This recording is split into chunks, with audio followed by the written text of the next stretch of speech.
Welcome to another edition of Where Robins Walk, episode 17. And this week we are getting all frustrated about Mehmeti, talking about Fali's tunnel strop, that Burnley game, and just how good is Luke Skinner, a name for the future. Plus, we're looking at the Christmas fixtures, out of contract players, and the FA Cup being drawn next weekend. We're asking Sam, Liam, and Ben, who do they want in the draw? Welcome to 20 minutes of Bristol City chat. We're talking, of course, the Burnley game. We're recording this before the midweek fixture, so we are reflecting on the weekend. Sam, just one that got away from you, that one? Yeah, to be fair, like overall, I mean, Burnley had dominated the first half yesterday, but second half, we were all over them, bar their time wasting and their game antics. And we were definitely denied a penalty in that second half. We'll come on to that handball decision in a minute. I can't believe you've raised it within the first minute, given what happened a couple of weeks ago against Preston, Mr. Crafer. But the thing was, like, after leaving Ashton Gate yesterday, I bumped into a certain Kevin friend. Okay. And he's in charge of the referees there yesterday. And I said to him, you need to speak to him about that handball. And he smiled and looked the other way. So, okay. All right, then, Liam. Let's talk Mehmeti. We've spoken on here a couple of weeks ago about he got a couple of goals, didn't he? But it's a frustrating player, isn't he? Yeah, he just has no consistency to his game whatsoever. It's almost like it reminds me of how Manuel Thomas used to be sometimes. He'll have one good game, then he'll go missing for 3 or 4. It's frustrating. He's the most frustrating player I think we've got on our books. Yeah, for sure. The frustrations come because why can't he produce it every single week, Liam? Some games, is it the opposition? Is it his attitude? Is it application? Some games watch him and he's a world beater, and in other games you don't even know he's on the pitch. I don't know what it is. If I could put my finger on it, I would like to think he would be able to. I think confidence goes to his head. He's had, like I said, he's had a couple of good games, and he thinks he might be a bit of a world beater, but his decision making is so poor. He runs like see him yesterday running down blind alleys with the ball, just runs into 3 or 4 players. And then he loses it, and he doesn't work hard enough to win it back. But when he's on his game, he can be a real threat. We just do not see it often enough. I mean, I'll jump in there. I mean, that first half yesterday, there were so many opportunities when he could have got a shot away, but he just held on to the ball for too long, and it was frustrating to watch. And I think it's that extra touch. I think, to be fair, he was lucky to still be on the pitch after his little spat with Connor Roberts in the first half. Yeah, definitely. Cheers for that. Welcome to the show, Ben. Thank you. Guest this week. Do follow Ben and his Twitter handle, which we'll put in the description bit below. Ben, we're going to throw you into the deep end here by putting this tweet up that James wrote. James says, I would rather play with 10 than see ANIS come out for the second half. That was posted at half time. Where do you stand on those strong opinions? I'm not sure about playing with 10, because I think even though he is a frustrating player, he was extremely frustrating in the first half yesterday. I still think he has got that moment of magic, which I know it's rare, and I know we didn't see it yesterday, but would I have him starting every week? Probably not. But then again, I still think he can be a very important player for us, and just feel like he just maybe needs some better coaching. He needs more time. He just needs to continue working hard, and I think he'll still be a beneficial player for us. And I definitely would rather have him than 10 on the pitch. Okay. Well, you've now played all the big boys, or nearly all the big boys, and you've not been blown away by any of them, have you? Really, you've held your own in each of those games. This was the view though from Beth. The ref was terrible. Burnley wasted time and threw themselves to the floor. Max Bird, Sam, needs to stop flicking balls to no one. Fali needs to sort his attitude out. or do one. Straight down to full time, not acceptable. Anyway, on to Watford. We'll talk about Fali's strop in a second. Max Bird's had some good games. This just wasn't one of them, was it? No. To be fair, I mean, he's been instrumental to our results in the last few games. I mean, away to Norwich, that lovely ball over to Hayden Roberts, which created the first goal. And he's been growing steadily into the side. But yeah, yesterday wasn't his best game at all. Just chalk one off then. Staying with you, Sam, then. This one from about Fali. Cotswold says, people kicking off about Fali going off down the tunnel. I'd be fuming if I was getting 5 minutes of football here or there. Give the lad at least half an hour of football. He shows promise. I bet he was told he's going to be a big player when we signed him too. All right, then, you two, where do you sit? Is he right to storm down the tunnel, Liam? I can see why, but at the same time, you look at use Harry Cornick as an example. He hasn't played a minute of Championship football this season, I don't think. The only time I've seen him play was against Coventry in the League Cup, and he's still out there on the pitch clapping the fans at the end of the game when he is involved. But I can understand his frustrations. I think he needs to realise he's still very young, and he's still learning the league as such. I know he came in the summer, but it's a totally different ball game to what he has been used to. I'd be having a quiet word with him if I was Liam Manning. I can understand his frustrations, but at the same time, he's got to show a bit of professionalism for me. Okay. Ben, what's your view? Yeah, no, I'm totally with Liam. I think I can see why he's being frustrated because he just hasn't had the minutes so far this season, and he hasn't shown clearly what he wants to when he's come on the pitch. But he has to go and clap the fans. He has to get the fans on his side, I think. And I think it's just the fans want to see him working. The fans want to see people working hard on the pitch and running for everything. And that's something that you get with Sinclair Armstrong, you get with Naki Wells. But with him at the moment, it just doesn't look like he's 100% committed to the club.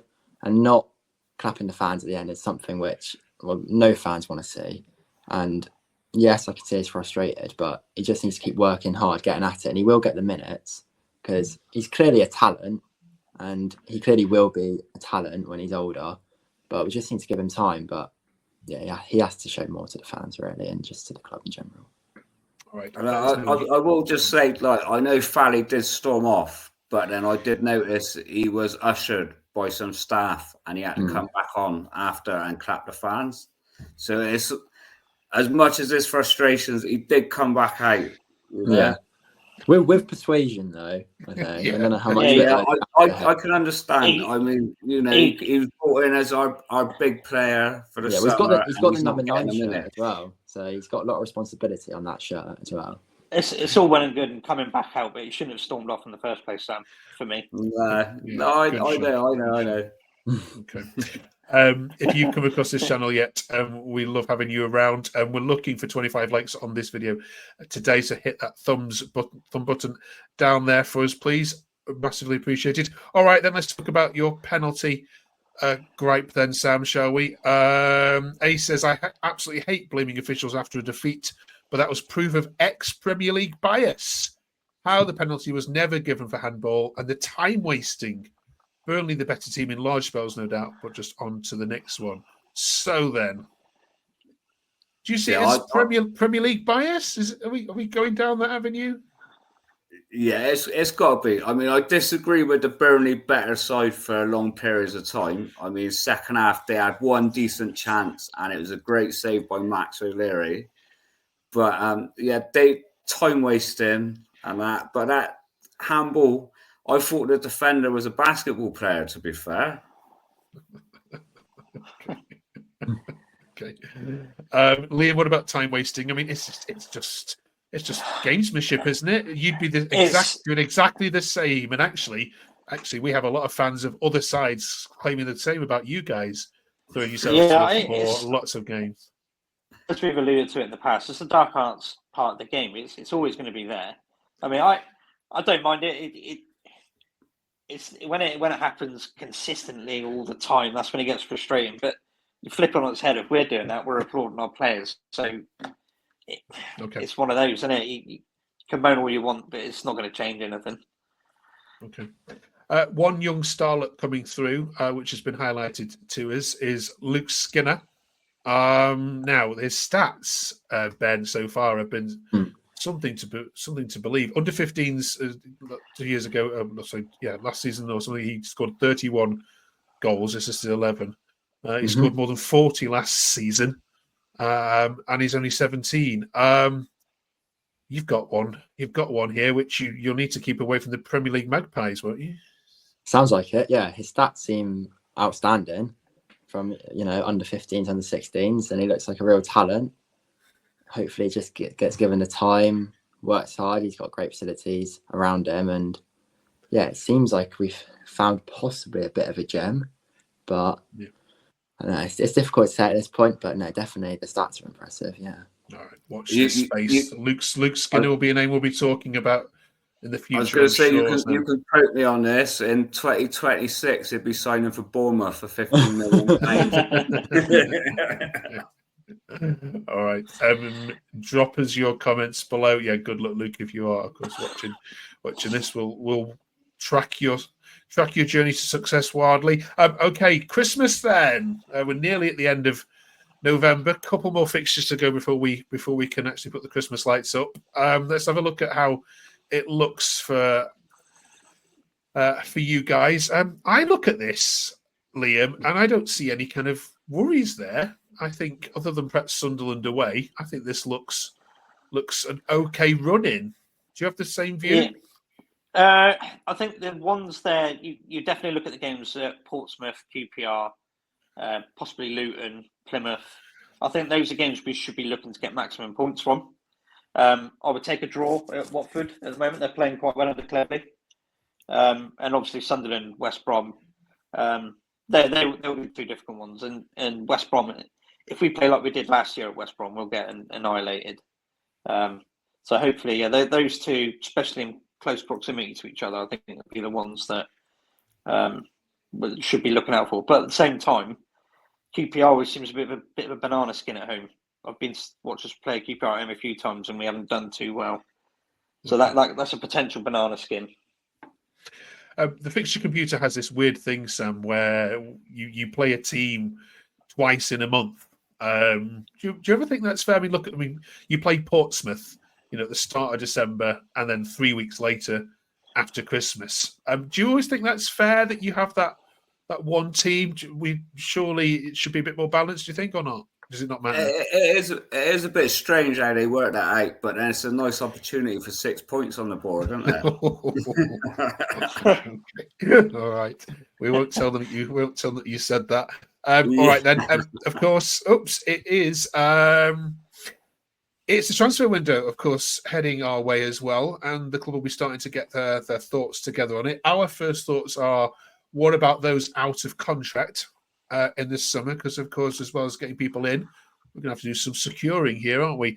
Ben, there are, we counted, eight players on the books which are out of contract in the summer, and some crucial ones in the back line there. So what do you know about what's been offered, and what do you think should be offered, and to whom in the next coming months? First things first for me, if possible, Yu Hirakawa on a permanent deal. I think it kind of goes without saying to any Bristol City fans, if we can get him over the line on a permanent, we'll feel a lot more settled, because he's been so exciting for us. I think personally as well, I'd like to see Naki Wells be given more of an extension, whether that just be 1 year, 2 years, just to keep Sinclair Armstrong and Fali Manuyu working and improving. And I mean, Naki's been so good for us so far this season, and I know he was possibly a bit off it yesterday, but I'd like to see him extend 1, maybe 2 years. And then you look at the list there, and like Cal Naismith, whether or not it's worth extending him, it's worth with the wages. I'm not too sure with him yet, but I think Sam Bell's another player that I'd like to see sign on. We haven't obviously seen him at all yet this year with his injuries, but on his day, he's always a big threat for us. So, but yeah, Yu Hirakawa and Naki Wells, get you in on a permanent and give Naki a 1-2 year contract. For me, they're the two essentials. Okay. Sam, do you agree with that? Yeah, 100%. I mean, we need to sign. We've got to get him on a permanent.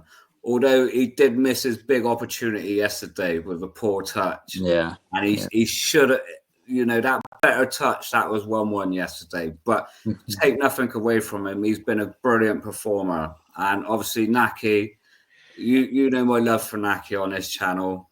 You know, we need to keep him for another year. And again, with Sam Bell, he's another up-and-coming player. Had injury problems. I'd keep him definitely. And with Mark Sykes, I'd definitely sign him up for at least another 2 years. Okay, interesting. Liam, do you disagree with anything you've heard there? Or I definitely agree with I think I've said it before. We need to get Power through the door on a permanent. I think his loan deal's up in January, so I think there is something in the pipeline. I think the club said in the summer there was a view to a permanent in January. Whether that's still the case or not, I don't know. Naki, I'd definitely be giving him a year's extension if he would take it. Sam Bell as well. I would probably get him signed down for another 2-3 seasons. Sykes, for me, I think he's got to earn it. I think he's been very hot and cold this season. Again, Bajic, I haven't really seen enough of him. Can I see him extending and being sat on the bench for another 3-4 years? Probably not. Naismith, absolutely not. I'd be surprised to see him here after January. I'll be surprised if the club don't try and move his wages on straight away. Benarous hasn't played for 2 seasons. That's going to be an awkward one. Do they risk offering him another 18 months, say, and look at his injury record? But then you've got the likes of Taylor Clark, who hasn't played, and Luke Thomas. So, okay, yeah, it's one of I think with Benarous, I mean, I would offer him a minimal wage contract, and then if he gets fit, because the quality's there, but he's just had such bad luck with injury. Yeah. Yeah. I agree. If he can come back to half the player what he was, then we've got a decent midfielder on the books there. Yeah, and to be fair, when he was playing for us, he was playing as a wing back, and he's not a wing back. And he was more rated than Alex Scott coming up through the academy. We all know what happened to Alex Scott. So if we can get half of Alex Scott in Benarous, then we've got a decent player. All right. Thank you very much for that. We haven't talked about Scott Twine either. We'll do that next week because he had a very good game statistically yesterday. Opta pulled him out of all the stats for having the most successful passes. So we'll do Scott Twine next week. I want to finish though on the FA Cup third round draw. It takes place next weekend, but I want you to get your thoughts ahead of it, if that's okay. If I could put you in charge of the balls now and draw Bristol City out at home or away to any club, Ben, give me your dream third round tie. For me, I hope Rovers beat Barnsley in the weekend. And as much as if you had to ask me, would I take Man United away or Bristol Rovers at home? I'd take Rovers at home. But whether or not they'll beat Barnsley, I'm not sure. But if I had to have a backup, it would definitely be one of the big guns, United or Liverpool away from home. But ideally, Bristol Rovers at home for me. Bristol Rovers at home. Sam? Ben's just took the words right out of my mouth. I'm hoping the one time I'm hoping Bristol Rovers win is against Barnsley and we get them at Ashton Gate. But other than that, I mean, my other love is Liverpool. So it'd be Liverpool either at Ashton Gate or Anfield. Okay, you can go up some people, Sam. Liam, yeah. It's a clean slate for Rovers at home for me. That'd be the dream. Because it's the only time we're going to get to play them because they ain't getting to the Championship. And then obviously as a backup, mum and dad are season ticket holders at the Emirates, so maybe Arsenal away would be a nice little day out. All right, brilliant. Okay, so of course that draw will be made next weekend before we record the next one of these. Thank you very much for watching. Enjoy the games, of course, this week. Watford coming up, of course, as well. We'll see you next week when we'll review all of that as well. If you haven't yet subscribed, you know what to do. We'd really love making this stuff for you. Press the subscribe button right there and now. Drop us a comment as to what you would love to see in terms of contracts being sorted out. And we'll see you next week. Thanks for watching.